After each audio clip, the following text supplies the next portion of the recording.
ጤና ይስጥልኝ ተመልካቾቻችን፣ ይህ ከኦሮሚያ ሚዲያ ኔትወርክ የሚቀርቡላችሁ ሳምንታዊ የአማርኛ ቋንቋ ዝግጅት የአቤት ዜናዎች ጥንቅር ነው።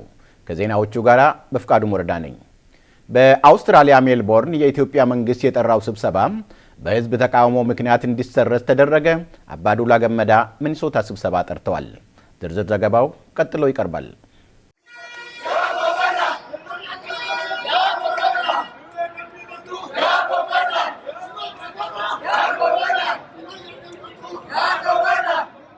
ከሳምንት በፊት በአውስትራሊያ ካምቤራ የሚገኘው የኢትዮጵያ መንግስት ኤምባሲ በአውስትራሊያ የተለያዩ ከተሞች የሚኖሩ የኦሮሞ ተወላጆች ከኢትዮጵያ መንግስት ባለስልጣናት ጋር እንዲወያዩ በደብዳቤ ጥሪ አድርጎ እንደነበር መዘገቡ ይታወሳል። ሆኖም በምዕራብ አውስትራሊያ ፐርዝ የሚገኘውን የኦሮሞ ኮሚኒቲ ጨምሮ በሌሎች የአውስትራሊያ ግዛት የሚገኙ የኦሮሞ ኮሚኒቲ አባላት በስብሰባው እንደማይገኙ ባለስልጣናቱንም መቀበል እንደማይፈልጉ ገልጸው ለኤምባሲው ምላሽ ሰጥተዋል። በኦሮሚያ ክልላዊ መንግስት ምክትል ፕሬዝዳንት አብዱልአዚዝ መሐመድ የሚመራ ቡድን አርብ ጃንዋሪ 30 ቀን 2015 በአውስትራሊያ ቪክቶሪያ ግዛት በሜልቦርን ከተማ ህዝቡን ስብሰባ ለመጥራት ሞክሮ ነበር። ሆኖም በሜልቦርንና አካባቢው የሚኖሩ የኦሮሞ ኮሚኒቲ አባላት ስብሰባው በሚካሄድበት ቦታ ተገኝተው ከፍተኛ ተቃውሞ በማሰማታቸው የአውስትራሊያ መንግስት የጸጥታ ኃይሎች ስብሰባው እንዲቋረጥ በሰጡት ትዕዛዝ መሰረት ባለስልጣናቱ ያሰቡትን ነገር ሳይሳካላቸው መቅረቱን ከሜልቦርን ከደረሰን ዘገባ ለማወቅ ተችሏል። የኦሮሚያ ሚዲያ ኔትወርክ ያነጋገራቸው የተቃውሞ አስተባባሪ አቶ ጃታ ሙለታ እንደተናገሩት በአገር ቤት ልጆቻችንን በጥይት እየገደሉ ገበሬዎቻችንን ከመሬታቸው እያፈናቀሉ በሺዎች የሚቆጠሩ ዜጎቻችንን ለስደት እየዳረጉ በመሆናቸው ሳያንስ በስደት የምንኖርበት ቦታ መጥተው አንድነታችንን ለመበታተን የሚያደርጉትን ጥረት መቀበል አንችልም ብለዋል። ቤተሰቦቻችንን ያለ ካሳ ከመሬታቸው ላይ አፈናቅለው ያንኑ መሬት በኢንቨስትመንት ስም መልሰው ሊሸጡልን ማሰባቸው አሳፋሪ ነው ያሉት አቶ ጃታ ሙለታ የማንን መሬት ነው ማንስ ለማን የሚሸጠው? ከሌላ ቦታ የመጡ ሰዎች የአባቶቻችንን መሬት መልሰው ሊሸጡልን ሲያስቡ ልንቀበላቸው አንችልም ብለዋል።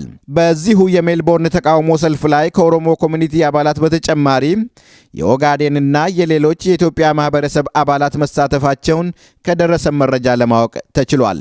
በተመሳሳይ ሁኔታም በአቶ ዳባ ደበሌ የሚመራና በአውሮፓ ተመሳሳይ ስራ እየሰራ የሚገኘው የኢትዮጵያ መንግስት ቡድን በጀርመን ፍራንክፈርት ከተማ የህዝብ ተቃውሞ እንደደረሰበት ከኦሮሚያ ሚዲያ ኔትወርክ ምንጮች ከተገኘው መረጃ ለማወቅ ተችሏል።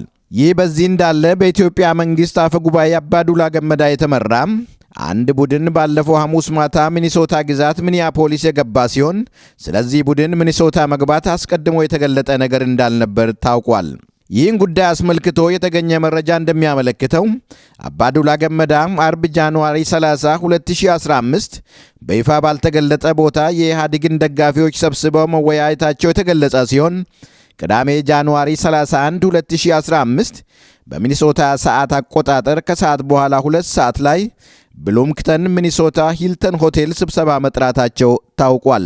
ስብሰባው የተጠራው ከዋናው የሚኒያፖሊስ ከተማ ክፍል ወጣ ያለ ቦታ ላይ ሲሆን ለዚህ ዘገባ ስቱዲዮ እስከገባንበት ሰዓት ድረስ የስብሰባውን ውጤት ለማወቅ አልተቻለም። የኦሮሚያ ሚዲያ ኔትወርክ ያገኘው መረጃ ለወደፊት ለማቅረብ ይሞክራል። የኦሮሞ ዲሞክራሲያዊ ግንባር ፕሬዝዳንት አቶ ሌንጮ ለታ በሰላማዊ መንገድ በሀገር ውስጥ ለመታገል ዝግጅት ማጠናቀቃቸውን ለኦሮሚያ ሚዲያ ኔትወርክ ተናገሩ። ከኢትዮጵያ መንግስት እስካሁን አዎንታዊ መልስ ባናገኝም በቅርቡ ወደ ፍንፍኔ እናመራለን ብለዋል። ዝርዝሩን አብዲ ፊጤ ይዞታል።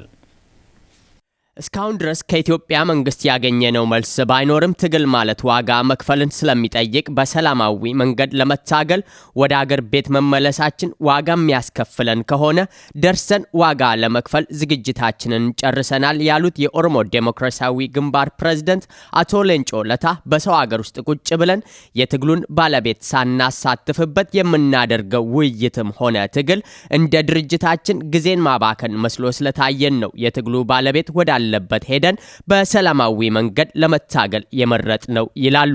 አሉማ ከነቴኘ ከሆማቡ አምቡብ ከኡመተ ኬኛ ዋደ በርሳን ጅር የሮፊት ኡንገቲን ቀቡ ከነሙርቲን ኬኛ ከገዢው ፓርቲ ምንም አዎንታዊ ምላሽ እንዳላገኙ የነገሩን አቶ ሌንጮ ለታ እስኪጠሩን ድረስ አንጠብቅም፣ ትግልን ስናስብ መስዋዕትነት እንዳለው አምነን ተቀብለን ከወዲሁ ተዘጋጅተን መሄድ ያስፈልገናል ይላሉ።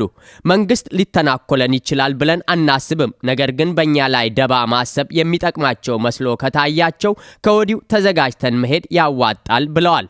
አየመሳኒ ኤጋንጂሩ ቀብሶን ጎዳ ጀናኒ ወሬገምኒ ንጅራታ ሰነ ቤኩ በርባችስ ከናፍ ኑቲ ሞቱማን ኩን አመቲ ሀምቱን ረት ሆጀተ ጀኔ ህያኑ ዮ ሀምቱን ረት ሆጀቹን ከኒሳን ፈየዱ ፈካቴ ሙለቴ ሰኑማፍ ቆጳኒ ጠቁቱ ይረድ በርባችሳ የፖለቲካ አቋማችን ግልጽ ነው ያሉት የኦሮሞ ዴሞክራሲያዊ ግንባር መሪ አቶ ሌንጮ ለታ በፖለቲካ ፕሮግራማችን ውስጥ የነደፍናቸውን እቅዶች ተግባራዊ ለማድረግ ስልጣን ላይ ካለውም ገዢ ፓርቲ ሆነ ከተቃዋሚ ኃይሎች ጋር ቁጭ ብለን ለመነጋገር እንፈልጋለን ይላሉ።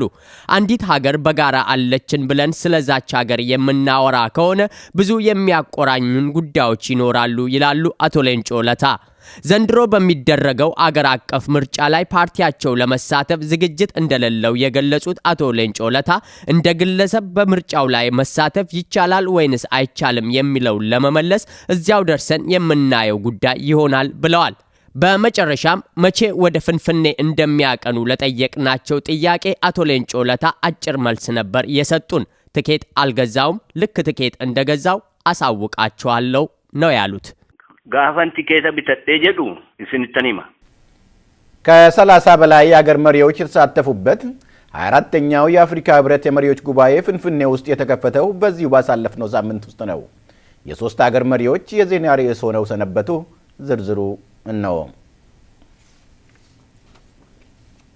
የዘንድሮው የአፍሪካ ህብረት ስብሰባ በ2063 ዓመተ ምህረት የአፍሪካ ሴቶችን ብቃት ማሳደግና የልማት እድገትን ማምጣት በሚል መሪ ቃል ስር የተጀመረ ሲሆን ከዚሁ የልማት እቅድ ጋር በተያያዘም ከቻይና መንግስት ጋር የመግባቢያ ሰነድ መፈረሙ ተረጋግጧል።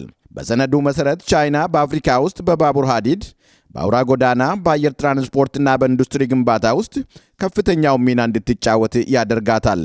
ሌላው የስብሰባው ዋና አጀንዳ የነበረው ጉዳይ መሰረቱን ናይጄሪያ አድርጎ በምዕራብ አፍሪካ ሀገሮች ጸጥታ ላይ ከፍተኛ ስጋት እየሆነ የመጣውን ቦኮ ሐራም በመባል የሚታወቀውን ታጣቂ ቡድን ለመዋጋት የሚያስችል ውሳኔ ማሳለፍ ነበረ።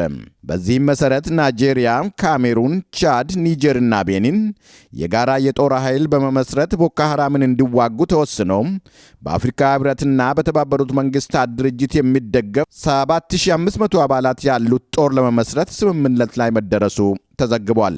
በስብሰባው ላይ ከተካፈሉት መሪዎች መካከል የደቡብ ሱዳን ፕሬዝዳንት ሳልቫኪር በደረሰባቸው ከፍተኛ የነስር ህመም ሆስፒታል ገብተው የነበረ ሲሆን ለህመማቸው በዶክተሮች የተሰጠው ምክንያት በብስጭት ወይንም በመጠጥና ብዙ በማጨስ ከሚመጣ የደም ግፊት ነው ተብሏል።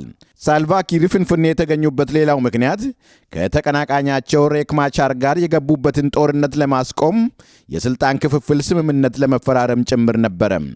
ይህ ስብሰባ በፕሬዝዳንት ሳልቫኪር ህመምና በኋላም በስብሰባ ላይ በተፈጠረ አለመግባባት ምክንያት እንደተፈለገው መሄድ እንዳልቻለ የዜና ዘገባዎች አመልክተዋል። በሌላ በኩል ዋና ዓላማቸውን የአባይ ግድብ ጉዳይ አድርገው ከ200 በላይ ጋዜጠኞችን አስከትለው ፍንፍኔ የገቡት የግብፁ ፕሬዝዳንት አልሲሲ አገራቸው ውስጥ ሌላ ጣጣ ገጥሟቸው ስብሰባቸውንና ጉብኝታቸውን አቋርጠው ወደ አገራቸው ተመልሰዋል። እንደ ሮይተርስ የዜና ምንጭ ዘገባ የእስላማዊ መንግስት ንቅናቄ የግብፅ ክንፍ የሆነው ኃይል በሰሜናዊ ሲናይ ግዛት በፈጸመው ጥቃት 30 የግብፅ መንግስት ወታደሮችን በአንድ ቀን የመግደሉ ዜና ፕሬዝዳንት አልሲሲን አስደንግጧቸው ወደ አገራቸው ቶሎ እንዲመለሱ አስገድዷቸዋል ተብሏል። በምዕራብ አገሮች መንግስታት በክፉ አይን የሚታዩት የ90 ዓመቱ የዚምባብዌ ፕሬዝዳንት ሮበርት ሙጋቤ የወቅቱ የአፍሪካ ህብረት ሊቀመንበር ሆነው መመረጣቸው በህብረቱ ስብሰባ ጋር ተያይዞ ትኩረት ከተሰጣቸው የዜና ርዕሰ ጉዳዮች መካከልም አንዱ እንደነበረ ለማወቅ ተችሏል። ተመልካቾቻችን ለዛሬ የመረጥናቸው አበይት ዜናዎች እነዚህ ነበሩ። ሳምንት በሌሎች ዝግጅቶች እስከምንገናኝ ሰላም ለእናንተ ይሁን።